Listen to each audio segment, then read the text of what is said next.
Hello dear students. मैं दिनेश कुमार स्वागत करता हूं आपका अपने यूट्यूब चैनल एकेडमी बेंच में। आज हम पढ़ने वाले हैं विज्ञान विषय का एक बहुत ही इंपॉर्टेंट टॉपिक। वो है हमारा दैनिक जीवन में रसायन। मतलब क्या? Chemistry in daily life. मतलब जो भी रसायन हम पढ़ते हैं या फिर जिसका उपयोग करते हैं, उन्हीं का हम अपने दैनिक जीवन में किन किन रूपों में उसका उपयोग करते हैं, वह किस प्रकार उन रसायनों का अर्थात उस केमिकल का हम अपने डेली लाइफ में डेली रूटीन में कहाँ कहाँ उपयोग में लाते हैं, यही पढ़ने वाले हैं। ठीक है डियर स्टूडेंट, चलो तो देखते हैं। हम आज का टॉपिक स्टार्ट करते हैं दैनिक जीवन में रसायन। ठीक है डियर स्टूडेंट, चलो देखते हैं। सबसे पहले हम पढ़ेंगे जल। जल क्या है जी? जल एक्चुअल में यौगिक है। क्या है ये? यौगिक। यौगिक मतलब समझते हो? यौगिक मतलब होता है जो तत्व से मिलकर बनता है। तत्व के एक निश्चित अनुपात में मिश्रण क्या कहलाता है? यौगिक। अब ये तत्व क्या होता है सर? तत्व मतलब कि अविभाज्य कणों को बोला जाता है तत्व। मतलब कि किसी पार्टिकल को आप बार बार तोड़ रहे हैं तो एक ऐसा पार्टिकल जिसको तोड़ने पर वो और आगे ब्रेक अर्थात वो और नहीं टूटता, उन्हें बोला जाता है तत्व। तत्व मतलब क्या होता है? जो एक ही प्रकार के अणुओं से मिलकर बना होता है उसको बोला जाता है तत्व। आई बात समझ में? तत्व क्या है? जो एक ही प्रकार के पदार्थ से मिलकर बनता है उसको क्या बोलते हैं? तत्व। ठीक है डियर फ्रेंड। हाँ, अब तत्व से एक निश्चित अनुपात में मिलकर क्या बनता है? यौगिक। तो जल क्या है? एक यौगिक। ठीक है, चलो देखो। तो पहले देखेंगे जल मीन्स क्या? वाटर। तो वाटर का अणुसूत्र। अणुसूत्र क्या होता है? मतलब कि वो किस सूत्र द्वारा प्रदर्शित किया जाता है? तो वाटर का सूत्र होता है H2O। H2O ये क्या फॉर्मूला है मेरा इसका? जल का, वाटर का, H2O। तो यहाँ हाइड्रोजन कितने अनुपात में है? 2। और ऑक्सीजन कितना है? 1। मतलब कि हाइड्रोजन के 2 अणु शामिल हैं, ऑक्सीजन के कितने अणु शामिल हैं? 1। आई बात समझ में? हाँ। इसके अणुभार क्या होता है? तो अणुभार होता है कितना? 18। कितना होता है जी? 18। 18 होता है। तो 18 कैसे हुआ सर? चलो देखो, H2O है तो H2O में H का परमाणु द्रव्यमान कितना होता है? द्रव्यमान संख्या होता है कितना? 1 होता है। और हाइड्रोजन कितने टाइम है? 2 बार है ना? 2 टाइम हाइड्रोजन है तो 2 लगा दो सर। हाँ। ऑक्सीजन कितना है जी? ऑक्सीजन का परमाणु द्रव्यमान कितना होता है? 16। ठीक है, चलो ये लगा दो। कितना हो जाएगा जी? 2 एकम 2 और ये हो गया 16। कितना हो जाएगा? 18। आई बात समझ में कि अणुभार कैसे निकालते हैं, है ना?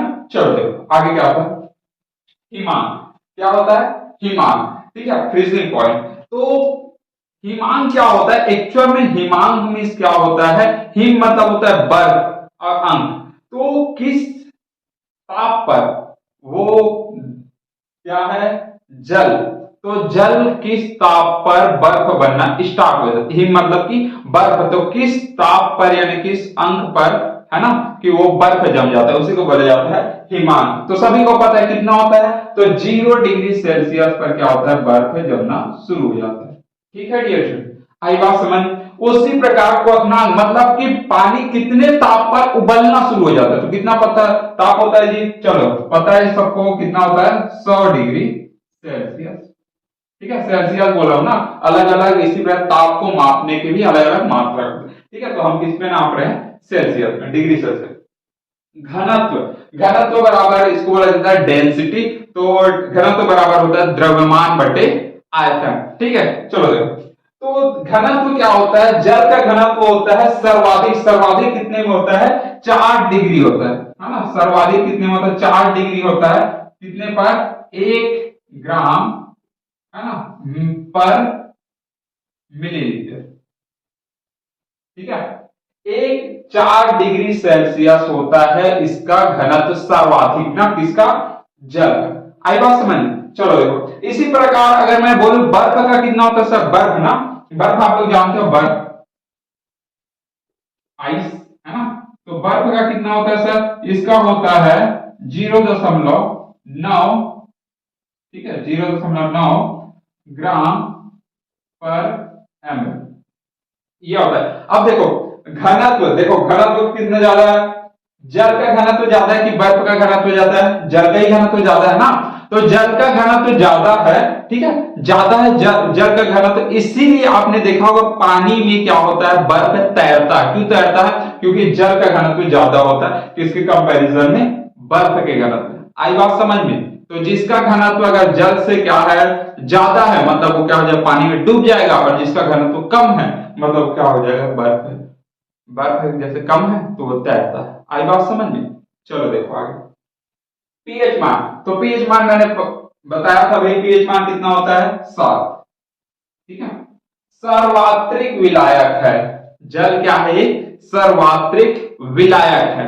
ठीक है, हाँ, तो सर्वात्रिक विलायक मतलब कि सबसे ज्यादा कोई पदार्थ किसी लिक्विड में घुलता है तो वो क्या है, जल में। मतलब कि सभी चीजें मोस्टली क्या होता है, जल में घुल जाता है। मतलब कि सबसे ज्यादा तत्वों को, या फिर बोल सकते हैं कि सबसे ज्यादा पदार्थों को घोलने वाला कौन है, जल। आई बात समझ में? इसीलिए उसे क्या कहा जाता है, सर्वात्रिक विलायक। आई बात समझ में? ठीक, चलो। अकार्बनिक यौगिक, अकार्बनिक यौगिक क्या होता है जी, अकार्बनिक यौगिक। ठीक है, हाँ, तो अकार्बनिक यौगिक होता है, देखो, अकार्बनिक मतलब जिसमें कार्बन नहीं हो। तो यौगिक तो है जल, लेकिन कैसा यौगिक है, अकार्बनिक, जिसमें कार्बन नहीं है। देखो, हाइड्रोजन है और क्या है, ऑक्सीजन है, तो इसमें कार्बन है क्या, कार्बन तो है ही नहीं सर, तो है ही नहीं ना, कार्बन है ही नहीं, तो क्या बोलेंगे उसको, अकार्बनिक यौगिक। आई बात समझ में? तो ये है मेरे पास ओवरऑल जल का बेसिक इंफॉर्मेशन। ठीक है डियर स्टूडेंट, अब हम देखेंगे जल के प्रकार। ठीक है डियर स्टूडेंट्स, अब हम देखेंगे जल के प्रकार, टाइप्स ऑफ वाटर। ठीक है डियर स्टूडेंट, तो कितने प्रकार के जल होते हैं देखिए।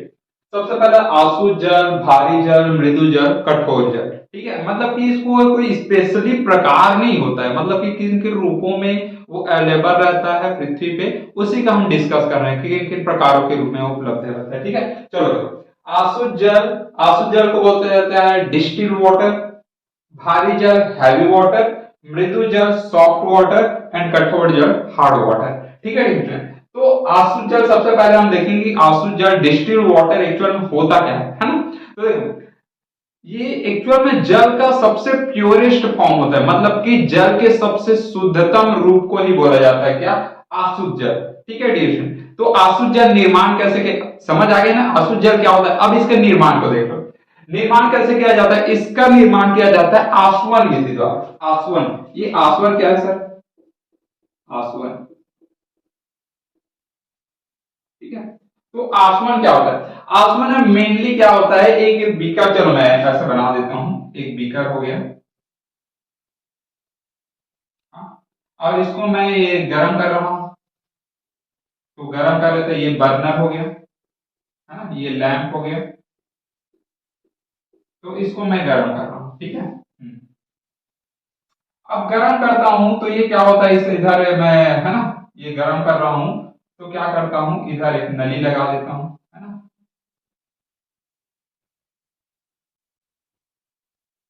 हाँ, इधर मैं क्या कर दिया, वाटर को रख दिया, वाटर है ना मेरे पास, हाँ। ठीक है, तो ये स्टैंड हो गया, ये वाटर है, जल है। तो जल को जब मैं गर्म करता हूं है ना, तो गर्म करता हूं तो ये क्या करता है, 100 डिग्री सेंटीग्रेड पे क्या होता है, भाप बनना शुरू हो जाता है ना। तो जैसे ही भाप बनता है तो भाप ऊपर जाएगा, तो यहां लगा देते हैं अपन शीतलक, है ना, क्या लगा देते हैं, शीतलक। शीतलक क्या करेगा, उसको ठंडा करेगा, भाप को क्या करेगा, ठंडा करेगा। अब ठंडा होने के बाद ये क्या होता है, यहां से हमको शुद्ध जल हमको मिल जाता है। आई बात समझ में, शुद्ध जल मतलब क्या, शुद्ध जल नहीं बोलते उसको, सीधा बोलो शुद्धतम जल नहीं बोलते उसको, सीधा बोलना है अशुद्ध जल।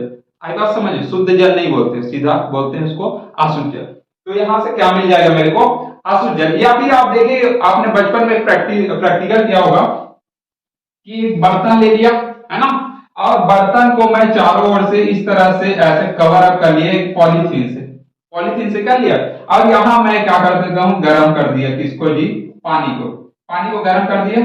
हाँ, चलो भाई गर्म कर दिए, तो गर्म करने के बाद क्या होता है, भाप बनेगा।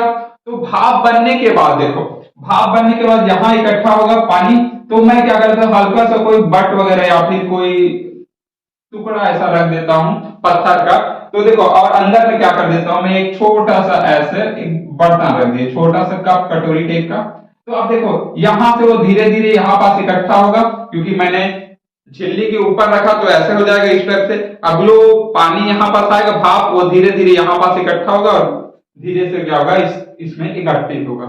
आई बात समझ में? आपने घरों में देखा होगा जब सब्जी पकाते हैं तो ऊपर में जो पानी देखे होगे ना उसके ढक्कन में जी, हाँ, तो एक्चुअल में क्या है, यही प्रोसेस से आप निकाल सकते हैं या फिर ये ओवरऑल लैब में इसको बनाया जाता है। तो ये है क्या मेरे पास, आसुत जल। चलो देखते हैं पीपीएम।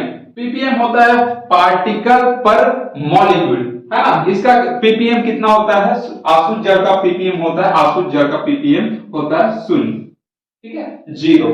उपयोग कहां कहां करते हैं, आप लोग देखे होंगे डिस्टिल वाटर का उपयोग कहां कहां करते हैं। एक तो पहली बात लैब में करते हैं, किसमें, लैब में, मतलब कि कोई भी जहां भी वाटर का जरूरत पड़े हम लैब में करते हैं ताकि उसमें कोई भी केमिकल्स या फिर कोई भी एलिमेंट्स उसमें अवेलेबल ना हो। मेनली क्या होता है वाटर में, है ना, जल में मैग्नीशियम और क्या, सोडियम, इस तरह के जो एलिमेंट्स है वो कंपाउंड के फॉर्म में अवेलेबल रहते हैं, उपलब्ध रहते हैं। तो इसको कहां उपयोग किया जाता है, आसुत जल को लैब में, है ना। पहली बार कहां उपयोग करते हैं, लैब मतलब प्रयोगशाला में।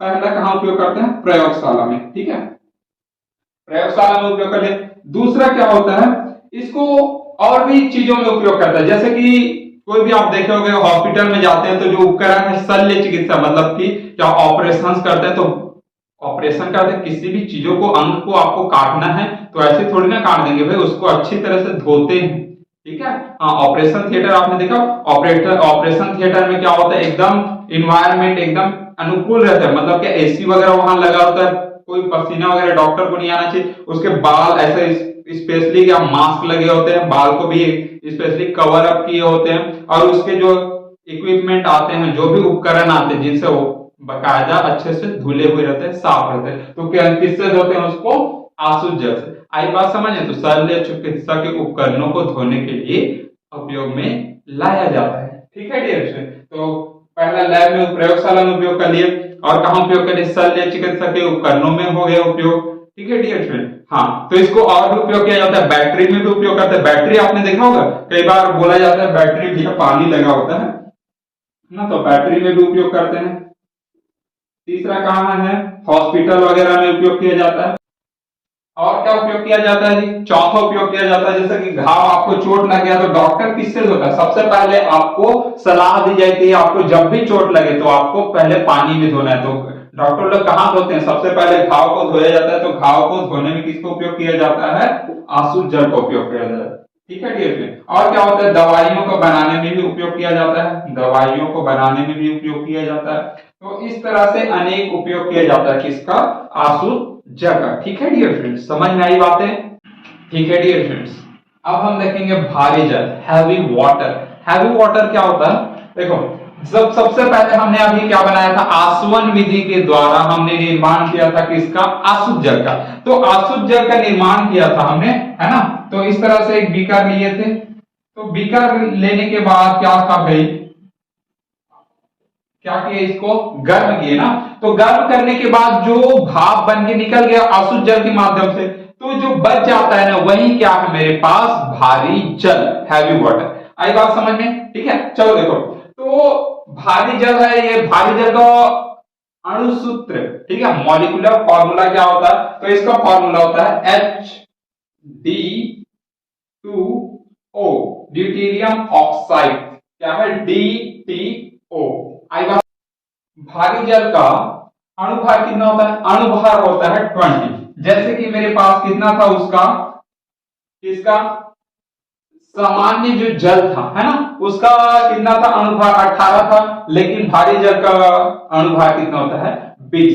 इसका क्वथनांक कितना होता है, क्वथनांक होता है 101.25 डिग्री सेंटीग्रेड। आई बात समझ में, क्वथनांक कितना होता है भारी जल का, 101.25 डिग्री सेंटीग्रेड। निर्माण कैसे किया जाता है, तो इसका निर्माण किया जाता है प्रभावी आसवन द्वारा, ये अभी हमने देखा, आसवन द्वारा, या फिर प्रभावी आसवन, या, है ना, एक होता है विद्युत अपघटन द्वारा, विद्युत अपघटन द्वारा किया जाता है,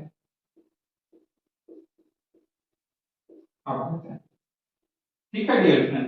प्रभावी आसवन द्वारा और किसके द्वारा जाता है, विद्युत अपघटन। ये दो प्रोसेस होते हैं जिसके द्वारा भारी जल हैवी वाटर का क्या किया जाता है, निर्माण किया जाता है। उपयोग कहां कहां करते हैं, इसका मेनली जो मोस्ट इंपॉर्टेंट उपयोग है वो किया जाता है जो भारी है ना, जो न्यूक्लियर संयंत्र होते हैं है ना, न्यूक्लियर संयंत्र होते हैं, नाभिकीय संयंत्र, उनमें क्या किया जाता है, मंदक के रूप में इसका उपयोग किया जाता है। मतलब क्या, ये न्यूट्रॉन के स्पीड को कम कर देता है, किसकी स्पीड को, न्यूट्रॉन की गति को कम कर देता है, कौन, भारी जल। आई बात समझ में। तो भारी जल का क्या काम है बोलेगा, तो नाभिकीय संयंत्रों में मंदक के रूप में, मंदक मतलब समझिए ना स्पीड कम करने वाला है ना, तो मंदक के रूप में भारी जल का उपयोग किया जाता है। ठीक है डियर फ्रेंड, आई बात समझ में, भारी जल क्या, ठीक है डियर फ्रेंड्स। अब हम देखेंगे मृदु जल, soft water. What is soft water, मृदु जल क्या है, मृदु जल क्या है, जो ऐसा जल जो साबुन के साथ में अच्छे से झाग देता है और आसानी से घुल जाता है, उसी को जल को क्या बोला जाता है, मृदु जल। मतलब कि ऐसा जल जो साबुन के साथ अच्छी तरह से घुल जाता है, अधिक मात्रा में झाग देता है, मतलब कि लेदर फॉर्म करता है, मोर अमाउंट में लेदर फॉर्म करता है, क्या, झाग देता है, उसी को क्या बोला जाता है, मृदु जल। तो अभी हमने देखा, क्या देखा था, अशुद्ध जल देखा था ना, तो अशुद्ध जल भी क्या है मेरे पास, मृदु जल। और वर्षा जल, वर्षा जल आप देखे होंगे, वर्षा जल, वर्षा जल क्या होता है, चलो देखो, वर्षा जल है ना, वर्षा जो बारिश होती है, ठीक है, तो उसका जो जल होता है, एक्चुअल में इसका पीपीएम कितना होता है, पीपीएम होता है, इसका होता है 250, किसका पीपीएम, तो वर्षा जल का पीपीएम कितना होता है, 250। इसी प्रकार मृदु जल, तो मृदु जल का पीपीएम कितना होता है, मृदु जल का पीपीएम होता है एक्चुअल में 150, पीपीएम कितना होता है, 150। ठीक है डियर, तो मृदु जल क्या है आप लोगों को समझ में आ गया, मतलब कि पानी में जैसे अगर मैं पानी में हाथ धोता हूं साबुन से, तो जितना ज्यादा अमाउंट में अगर वो झाग दे रहा है और आसानी से घुल रहा है साबुन, मतलब कि वो कैसा जल है, मृदु जल, सॉफ्ट वाटर। तो कौन कौन से उदाहरण है सॉफ्ट वाटर के, है ना, तो मैंने अभी बताया वर्षा जल भी क्या है, सॉफ्ट वाटर है। इसी प्रकार से क्या है, अशुद्ध जल, डिस्टिल वाटर, वो भी क्या है, सॉफ्ट वाटर, मतलब क्या, मृदु जल।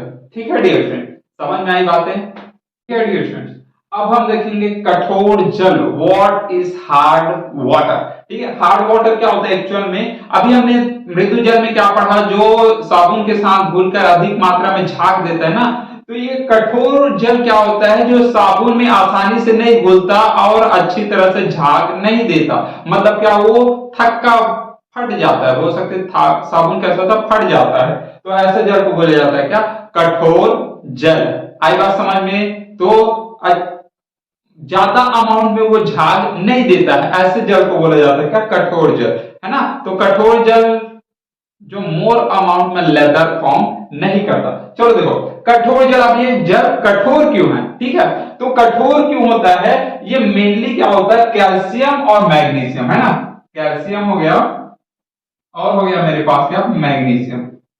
तो कैल्शियम और मैग्नीशियम ये किन रूपों में पाया जाता है, यौगिक, है ना, ये मेनली क्या होता है, सल्फेट, या फिर रहेगा हाइड्रोजन कार्बोनेट, या फिर रहेगा क्या, क्लोरीन। ठीक है, तो कैल्शियम क्लोराइड रहेगा, या फिर कैल्शियम सल्फेट रहेगा, या फिर क्या, कैल्शियम हाइड्रोजन कार्बोनेट, इनके रूप में ये यौगिक बनाकर उपस्थित रहता है, कहां जी, जल में, तब क्या हो जाता है, जल कठोर हो जाता है। आई बात समझ, या फिर ये उपस्थित रहे मैग्नीशियम क्लोराइड के रूप में उपस्थित रहेगा, या फिर रहेगा मैग्नीशियम सल्फेट, या फिर रहेगा मैग्नीशियम हाइड्रोजन कार्बोनेट। आई बात समझ में, ये इनके साथ में यौगिक बनाकर उपस्थित रहता है, कोई एक रूप में ये उपस्थित रहेगा, ठीक है, तब क्या हो जाता है, कठोर जल हो जाता है। आई बात समझ, चलो देखो मैं बना लेता हूं कैल्शियम क्लोराइड। कैल्शियम क्लोराइड का फॉर्मूला क्या होता है सर, कैल्शियम का कितना होता है, संयोजकता, संयोजकता याद है ना, याद है कि नहीं है जी। तो अम्ल क्षार वाले का जो दूसरा वीडियो है ना, अम्ल क्षार एवं लवण, मैं डिस्क्रिप्शन बॉक्स में दे दूंगा, वहां मैंने बताया किस तरह से यौगिक का हम बनाते हैं, ठीक है। चलो तो वो देख लेना, याद है तो अच्छी बात है। कैल्शियम की संयोजकता कितनी होती है, कैल्शियम की संयोजकता कितनी होती है, +2। कैल्शियम का कितना होता है, -1। सल्फेट का कितना होता है, -2। और हाइड्रोजन कार्बन कितना होता है भी 1। तो कैल्शियम का कितना हो जाएगा, ये 2 है, ये 2 है ना, ये कितना 1 है, तो ये लगा दो कितना हो जाएगा कैल्शियम क्लोराइड। कैल्शियम सल्फेट, तो कैल्शियम का भी 2 है और कितना हो जाएगा मेरे पास, सल्फेट भी 2 है, तो क्या बना देगा जी, कैल्शियम सल्फेट। आई बात समझ में? ठीक है। हाँ, इसी तरह से आप ये भी बना सकते हो, कैल्शियम हाइड्रोजन कार्बोनेट। ठीक है, कैल्शियम हाइड्रोजन कार्बोनेट, इसका भी बना सकते हो। कितना हो जाएगा, magnesium chloride Cl2, magnesium sulphate SO4, और क्या हो जाएगा, मैग्नीशियम हाइड्रोजन कार्बोनेट। ठीक है डियर स्टूडेंट, तो ये सब फार्मूले बनाने आते हैं ना। देखो मैग्नीशियम कितना है, मैग्नीशियम है मेरे पास 2 है ना, 2 है ये। सल्फेट कितना है, SO4 कितना है, 2 है। तो दोनों इक्वल है, तो इक्वल है तो कुछ भी लिखने की जरूरत नहीं, तो क्या लेंगे, मैग्नीशियम सल्फेट। इसी प्रकार से मैग्नीशियम 2 था, क्लोरीन कितना 1 है ना, तो मैग्नीशियम 2 हो गया, क्लोरीन कितना हो गया 1, तो ये क्रॉस कर दो, मैग्नीशियम 1, क्लोरीन कितना हो गया 2। तो याद है ना, चलो बढ़िया, आई बात समझ में? ठीक है डियर स्टूडेंट, समझ में आई बातें, क्लियर है, बढ़िया।